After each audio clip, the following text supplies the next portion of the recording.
અને જો આજે ઘણા બધા પરિણામો આવ્યા છે અને એ બધા પરિણામોમાં એચડીએફસી બેંકના પણ પરિણામો છે। આજે ત્યાં પણ એક આપણને પરિણામ બાદ તેજી જોવા મળી રહી છે।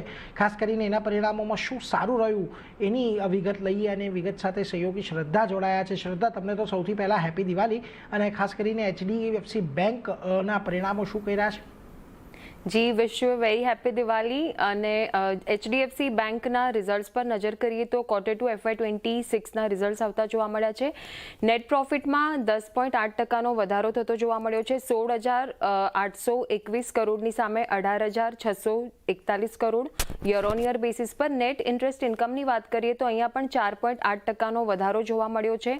30,114 કરોડની સામે 31,551 crore year on year basis પર। ગ્રોસ એનપીએ અહીંયા 37,040 કરોડની સામે 34,290 કરોડ થતા જોવા મળ્યા છે, એટલે ઘટાડો થતો જોવા મળ્યો છે, જે એક પોઝિટિવ સાઇન છે।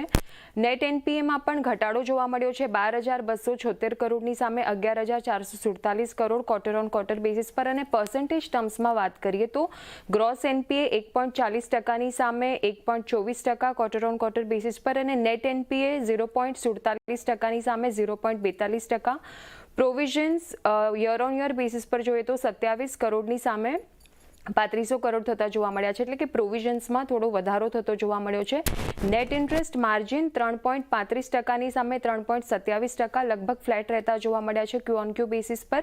ત્યારબાદ મોર્ગન સ્ટેનલીનો રિપોર્ટ આવ્યો છે એચડીએફસી બેંક પર। તેઓએ ઓવરવેટ રેટિંગ આપી છે અને ટાર્ગેટ આપ્યા છે 1225 પ્રતિ શેરના। તેઓનું કહેવું છે કે લોન ગ્રોથ તેઓને મજબૂત લાગી રહ્યો છે અને પીપીઓપી એટલે કે પ્રી પ્રોવિઝનિંગ ઓપરેટિંગ પ્રોફિટમાં ઇમ્પ્રુવમેન્ટ જોવા મળી રહી છે। તો આ રીતે ઓવરઓલ આપણને રિઝલ્ટ્સ અને બ્રોકરેજીસ આવતા જોવા મળી રહ્યા છે એચડીએફસી બેંક પર।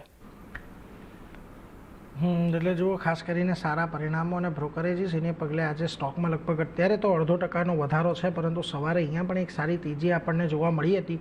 આભાર શ્રદ્ધા, અમારી સાથે જોડાઈને આ સમગ્ર વિગત આપવા માટે। તો જુઓ, ખાસ કરીને એચડી